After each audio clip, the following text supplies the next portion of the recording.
Dear students, आज हम इस वीडियो लेक्चर में फोटोकेमिस्ट्री ऑफ एल्कीन्स के बारे में डिस्कस करेंगे। लेकिन केमिस्ट्री ऑफ एल्कीन को समझने से पहले हम एल्कीन्स के molecular orbital diagram, frontier molecular orbitals और उसमें इलेक्ट्रॉनिक ट्रांजिशन को डिस्कस करेंगे। तो आइए सबसे पहले समझते हैं कि एल्कीन्स में कितने प्रकार के इलेक्ट्रॉनिक ट्रांजिशन पॉसिबल हैं। तो जैसा कि हम जानते हैं, एल्कीन्स में दो प्रकार के इलेक्ट्रॉनिक ट्रांजिशंस पॉसिबल हैं, जिन्हें हम sigma star and pi to pi star transitions के नाम से जानते हैं, जिसमें ये सिग्मा को हम सिग्मा बॉन्डिंग मॉलिक्यूलर ऑर्बिटल और सिग्मा स्टार को हम sigma anti bonding molecular orbital के नाम जानते हैं। उसी प्रकार जो ये पाई है, ये पाई बॉन्डिंग मॉलिक्यूलर ऑर्बिटल है और पाई स्टार पाई एंटी बॉन्डिंग मॉलिक्यूलर ऑर्बिटल कहलाता है। तो सिग्मा टू सिग्मा स्टार के बीच एनर्जी गैप ज्यादा होने के कारण सिग्मा टू सिग्मा स्टार के बीच इलेक्ट्रॉनिक ट्रांजिशंस के लिए रिलेटिवली हायर एनर्जी की आवश्यकता होती है, या हम ये कह सकते हैं कि उसमें लोअर वेवलेंथ या हायर फ्रीक्वेंसी की रेडिएशन या इलेक्ट्रोमैग्नेटिक रेडिएशन रिक्वायर्ड होती है। और जनरल एक्सपेरिमेंटल कंडीशंस में इस प्रकार के ट्रांजिशंस पॉसिबल नहीं होते हैं। और अगर हम pi to pi star electronic excitation की बात हम करें, तो पाई बॉन्डिंग मॉलिक्यूलर ऑर्बिटल और पाई एंटी बॉन्डिंग मॉलिक्यूलर ऑर्बिटल के बीच एनर्जी गैप रिलेटिवली कम होता है। इसलिए इस प्रकार के इलेक्ट्रॉनिक ट्रांजिशंस के लिए लोअर एनर्जी की आवश्यकता होती है, या हम ये कह सकते हैं कि हायर वेवलेंथ या लोअर फ्रीक्वेंसी की इलेक्ट्रोमैग्नेटिक रेडिएशन की रिक्वायरमेंट होती है। अगर हम बात करें नॉन कॉन्जुगेटेड एल्कीन्स की, तो नॉन कॉन्जुगेटेड एल्कीन्स में pi to pi star electronic transition के लिए 180 टू 210 नैनोमीटर वेवलेंथ की इलेक्ट्रोमैग्नेटिक रेडिएशन या की आवश्यकता होती है। और अगर हम बात करें कॉन्जुगेटेड एल्कीन्स की, तो कॉन्जुगेटेड एल्कीन्स में pi to pi star electronic excitation के लिए 220 या मोर देन 220 नैनोमीटर की वेवलेंथ की इलेक्ट्रोमैग्नेटिक रेडिएशन रिक्वायर्ड होती है। अगर हम इलेक्ट्रॉनिक ट्रांजिशंस की बात करें, चाहे वो sigma to sigma star electronic transition हो या pi to pi star electronic transition हो, अगर ड्यूरिंग ट्रांजिशन या ड्यूरिंग इलेक्ट्रॉनिक ट्रांजिशन इलेक्ट्रॉन का स्पिन चेंज नहीं होता है, तो इसे हम सिंगलेट एक्साइटेड स्टेट कहते हैं। और अगर ड्यूरिंग इलेक्ट्रॉनिक ट्रांजिशन या ड्यूरिंग इलेक्ट्रॉनिक एक्साइटेशन इलेक्ट्रॉन का स्पिन चेंज हो जाता है, तो इस प्रकार के एक्साइटेड स्टेट को हम ट्रिपलेट एक्साइटेड स्टेट कहते हैं। और एल्कीन्स में ये देखा गया है कि जब एल्कीन्स में pi to pi star electronic transitions होते हैं, तो जनरली इन प्रकार के ट्रांजिशंस में इलेक्ट्रॉन्स का स्पिन चेंज नहीं होता है, यानी कि उनकी मल्टीप्लिसिटी चेंज नहीं होती है। और इस प्रकार के एक्साइटेड स्टेट को हम सिंगलेट एक्साइटेड स्टेट कहते हैं। और एल्कीन्स में सिंगलेट एक्साइटेड स्टेट ही पाई जाती है, जनरली इसमें ट्रिपलेट एक्साइटेड स्टेट से नहीं पाई जाती है, क्योंकि singlet excited state inter system crossing के थ्रू ट्रिपलेट एक्साइटेड स्टेट में कन्वर्ट नहीं हो पाती है। इसलिए अगर जनरली एल्कीन्स को डायरेक्टली रेडिएट किया जाए, तो यह सिंगलेट एक्साइटेड स्टेट में कन्वर्ट हो जाती है। लेकिन एल्कीन्स में इंटर सिस्टम क्रॉसिंग की टेंडेंसी न होने के कारण ये singlet excited state triplet excited state में कन्वर्ट नहीं होती है। और लेकिन अगर एल्कीन्स को ट्रिपलेट एक्साइटेड स्टेट में कन्वर्ट करना हो, इसके लिए हम ट्रिपलेट डोनर के द्वारा इंटरमॉलिक्यूलर एनर्जी ट्रांसफर के थ्रू एल्कीन को एक्साइटेड करके उसको ट्रिपलेट एक्साइटेड स्टेट में कन्वर्ट करते हैं। यहाँ पे हम एल्कीन्स के molecular orbital diagram, frontier molecular orbitals और एल्कीन्स में पॉसिबल इलेक्ट्रॉनिक ट्रांजिशंस को इस डायग्राम के थ्रू हम डिस्कस करेंगे। तो जैसा कि हम जानते हैं, एल्कीन्स में जो कार्बन है ये sp2 हाइब्रिडाइज्ड होते हैं। और इस प्रकार दोनों कार्बन्स में यहाँ पे आप देख सकते हैं 3sp2 हाइब्रिड ऑर्बिटल्स हैं, जिनमें कि एक एक इलेक्ट्रॉन प्रेजेंट है, और एक अनहाइब्रिड या प्योर p ऑर्बिटल होता है जिसमें भी एक इलेक्ट्रॉन प्रेजेंट है। यहाँ पे आप देख सकते हैं जो कार्बन के sp2 हाइब्रिड ऑर्बिटल है, इनकी एनर्जी प्योर p ऑर्बिटल या अनहाइब्रिड ऑर्बिटल से कम होती है, और ये इस कार्बन का sp2 हाइब्रिड ऑर्बिटल दूसरे कार्बन के sp2 हाइब्रिड ऑर्बिटल के साथ LCAO, जिसे कि हम linear combination of atomic orbital के थ्रू 2 मॉलिक्यूलर ऑर्बिटल्स को फॉर्म करते हैं। यहाँ पे आप देख सकते हैं ये लोअर एनर्जी वाला मॉलिक्यूलर ऑर्बिटल है, जिसे हम सिग्मा बॉन्डिंग मॉलिक्यूलर ऑर्बिटल कहते हैं, और इसी का हायर एनर्जी का एंटी बॉन्डिंग मॉलिक्यूलर ऑर्बिटल, जिसे हम सिग्मा स्टार के से डिनोट कर रहे हैं, इसे हम sigma anti bonding molecular orbital के नाम से जानते हैं। और उसी प्रकार इस कार्बन का ये अनहाइब्रिड p ऑर्बिटल दूसरे कार्बन के अनहाइब्रिड p ऑर्बिटल के साथ LCAO linear combination of atomic orbital के थ्रू 2 मॉलिक्यूलर ऑर्बिटल्स को फॉर्म करता है, जिसमें कि लोअर एनर्जी वाला ये बॉन्डिंग मॉलिक्यूलर ऑर्बिटल कहलाता है, और इसे हम पाई बॉन्डिंग मॉलिक्यूलर ऑर्बिटल के नाम जानते हैं। और इसी का जो हायर एनर्जी का एंटी बॉन्डिंग मॉलिक्यूलर ऑर्बिटल होता है, जिसे हम पाई स्टार से डिनोट करते हैं, इसे हम पाई एंटी बॉन्डिंग मॉलिक्यूलर ऑर्बिटल के नाम से जानते हैं।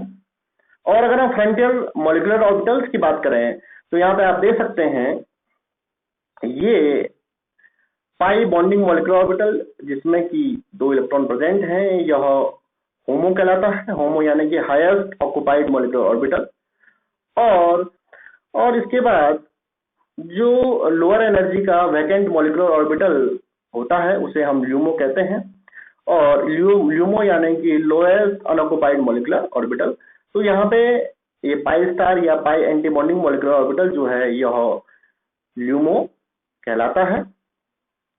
तो यहाँ पे आप देख सकते हैं सिग्मा बॉन्डिंग मॉलिक्यूलर ऑर्बिटल और sigma anti bonding molecular orbital के बीच एनर्जी गैप बहुत ज्यादा होने के कारण यहाँ पे इलेक्ट्रॉनिक ट्रांजिशन के लिए हमें हायर फ्रिक्वेंसी की या लोअर वेवलेंथ की रेडिएशन की आवश्यकता होती है। उसी प्रकार आप यहाँ पे देख सकते हैं पाई टू पाई स्टार या पाई बॉन्डिंग मॉलिक्यूलर ऑर्बिटल से पाई एंटी बॉन्डिंग मॉलिक्यूलर ऑर्बिटल में ट्रांजिशन के लिए रिलेटिवली लोअर एनर्जी की आवश्यकता होती है।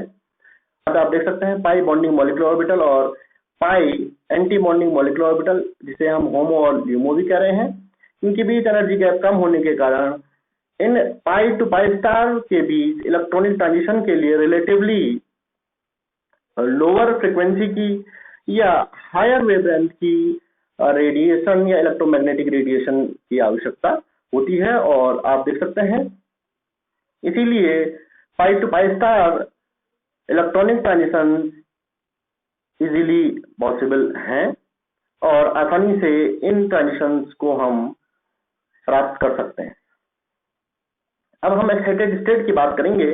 तो जैसे कि हम जानते हैं अगर हम एल्कीन्स की बात करें या कोई भी ऑर्गेनिक मॉलिक्यूल है उसमें ग्राउंड स्टेट में even number of electrons present होते हैं। जब किसी मॉलिक्यूल को इलेक्ट्रोमैग्नेटिक रेडिएशन के थ्रू रेडिएट किया जाता है तो वो मॉलिक्यूल करेक्ट एनर्जी की रेडिएशन को एब्जॉर्ब करता है और मॉलिक्यूल एक्साइटेड मॉलिक्यूल कहलाता है, और इस दौरान उसमें इलेक्ट्रॉनिक ट्रांजिशन पॉसिबल हो जाते हैं।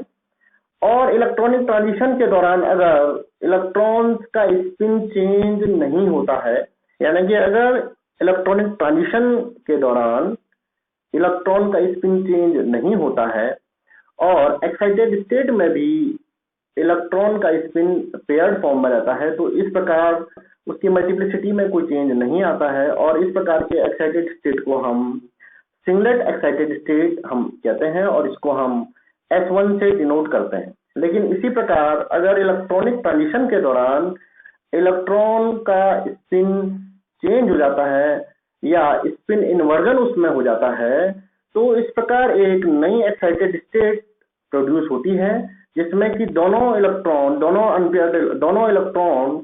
या दोनों अनपेयर्ड इलेक्ट्रॉन का स्पिन सेम हो जाता है और इस प्रकार उसकी मल्टीप्लिसिटी चेंज हो जाती है और इस प्रकार के एक्साइटेड स्टेट को हम एक्साइटेड ट्रिपलेट स्टेट कहते हैं और इसको हम T1 से शो करते हैं।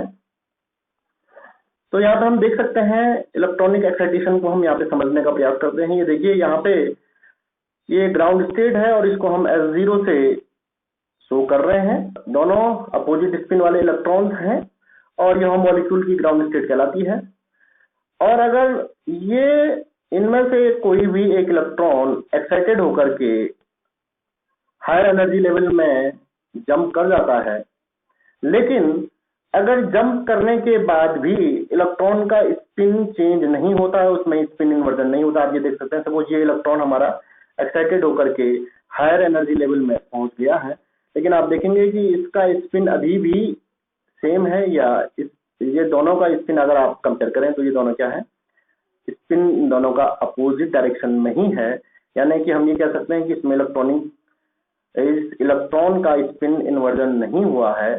तो यहाँ पे आप देख सकते हैं इनकी मल्टीप्लिसिटी में कोई चेंज नहीं आया है, यानी कि आप ग्राउंड स्टेट में अगर आप देखेंगे मल्टीप्लिसिटी इसकी भी 1 है। इलेक्ट्रॉनिक एक्साइटेशन के बाद भी टोटल स्पिन चेंज नहीं हुआ है। यहाँ पे भी आप देख सकते हैं स्पिन इनका अगर प्लस हाफ और माइनस हाफ ये दोनों कैंसिल हो जाएंगे तो 0 है। उसी प्रकार यहाँ पे भी आप देख सकते हैं प्लस हाफ और माइनस हाफ स्पिन क्या है, 0 है, यानी मल्टीप्लिसिटी इसकी भी क्या है, सेम है। मल्टीप्लिसिटी में कोई चेंज नहीं आया है एक्साइटेड होने के बाद भी, इसलिए इसको हम एक्साइटेड सिंगलेट स्टेट कहते हैं और इसको S1 से डिनोट किया जाता है। लेकिन अगर इलेक्ट्रॉनिक ट्रांजिशन के दौरान इलेक्ट्रॉन का स्पिन चेंज हो जाए तो इस प्रकार की एक्साइटेड स्टेट को हम ट्रिपलेट एक्साइटेड स्टेट कहते हैं। यहाँ पे आप देख सकते हैं ये ग्राउंड स्टेट में ये जो इलेक्ट्रॉन एक्साइटेड हुआ इसका स्पिन और एक्साइटेड स्टेट में इन दोनों के स्पिन को आप देख सकते हैं, ये स्पिन इन्वर्जन यहाँ पे हमें दिख रहा है। और अगर हम यहाँ पे मल्टीप्लिसिटी निकालें तो प्लस हाफ ये 1 हो जाएगा और 2s + 1 के थ्रू अगर हम मल्टीप्लिसिटी कैलकुलेट करें तो यह 3 आती है। इसीलिए यहाँ पे मल्टीप्लिसिटी 3 हो जाने के कारण इस एक्साइटेड स्टेट को हम एक्साइटेड ट्रिपलेट स्टेट कहते हैं और इसको T1 से हम डिनोट करते हैं। लेकिन यहाँ पे समझने वाली बात यह है कि कभी भी इलेक्ट्रॉन ग्राउंड स्टेट से एक्साइटेड होकर के सीधे ट्रिपलेट एक्साइटेड स्टेट में नहीं जा सकता है। इलेक्ट्रॉन एक्साइटेड होकर के पहले सिंगलेट एक्साइटेड स्टेट में ही कन्वर्ट होगा, यानी इलेक्ट्रॉन पहले एक्साइटेड होकर के एक्साइटेड सिंगलेट स्टेट में जाएगा और फिर S1 या एक्साइटेड सिंगलेट स्टेट से ही यह इंटर सिस्टम क्रॉसिंग के थ्रू ट्रिपलेट एक्साइटेड स्टेट में जा सकता है। और अगर हम स्पेक्ट्रोस्कोपी की टर्म में सिंगलेट स्टेट और ट्रिपलेट स्टेट को समझने का प्रयास करें, सिंगलेट स्टेट मैग्नेटिक फील्ड के इफेक्ट से स्प्लिट नहीं होती है, जबकि ट्रिपलेट स्टेट मैग्नेटिक फील्ड के इफेक्ट में 3 पॉसिबल एनर्जी स्टेट्स में स्प्लिट हो जाती है। और दूसरी यहाँ पे समझने वाली बात यह है कि triplet excited state singlet excited state से ज्यादा स्टेबल होती है, क्योंकि आप यहाँ पे समझते हैं कि ट्रिपलेट स्टेट में दोनों इलेक्ट्रॉन का स्पिन सेम डायरेक्शन में होता है और इसीलिए इसमें मिनिमम इंटर इलेक्ट्रॉनिक रिपल्सन होने के कारण इनमें मिनिमम रिपल्सन होता है, जिस कारण triplet excited state singlet excited state से ज्यादा स्टेबल होती है। Thank you.